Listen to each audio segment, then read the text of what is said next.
Hi, welcome to the museum. Right now I'm in the basement of the museum. As you see, we have thousands of objects here, and I'm going to show you today one of the objects. I needed a large area for this, too large for my office, and so I'm bringing you down here to join me in the basement to discuss this Marash work. This was a piece we just had on display, which we just took down. And this is an example of what looks like Marash cords as far as the style, but actually this is Malatia cords. You can tell the difference because with Malatia cord, you have these little running stitches here that go throughout and outline it. You do not find that on Marash cords. Marash cords is a form of interlaced embroidery. This is an example of Marash cords right here. Very typical. This one's from they call Alice Odin Kasparian, was made in Kesab. And it's usually geometrical design. It's always this cross.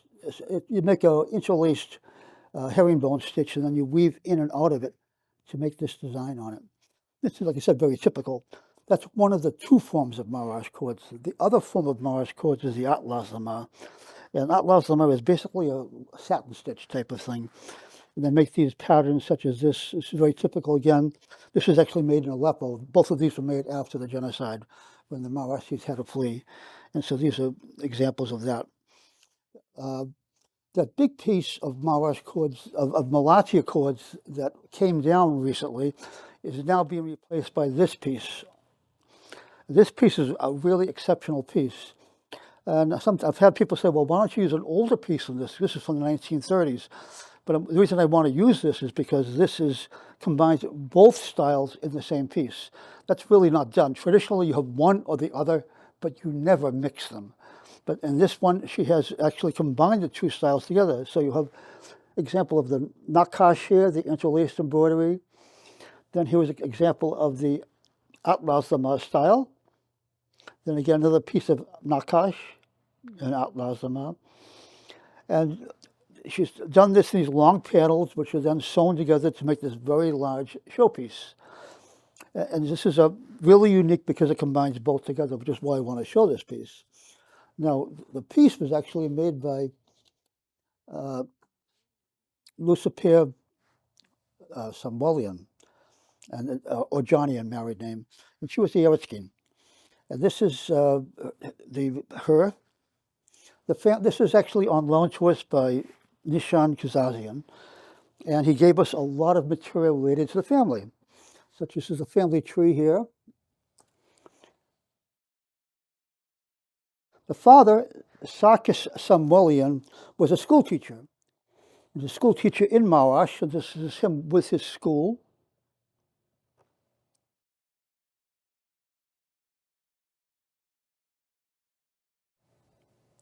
And he was killed during the Armenian genocide, right in the middle of the town square, with his son.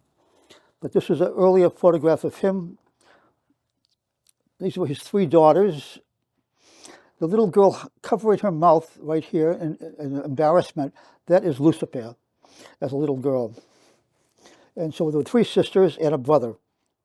And the brother, Hrant Samwelian, this was a little baby here, Hrant ended up as an adult founding the Hrant Samwelian Library in Paris. The family was very accomplished. They did many things. After the genocide, the three sisters scattered. And so one was in Baghdad, one was in Beirut, and one was in the United States. And this is the only time they were able to get together. In 1959, they met together in Beirut, and they were reunited again. But this is Lucifer, Hiranush, and Haguhi, the three daughters. And this piece and a number of other pieces have been put on display at many different occasions. This is an exhibit that took place in Beirut, showing the pieces here. And those pieces and other pieces this is a general collection of Armenian embroidery from all over the community, all gathered for this exhibition there. And we have many pieces similar to these in our own collection, of course, at the museum.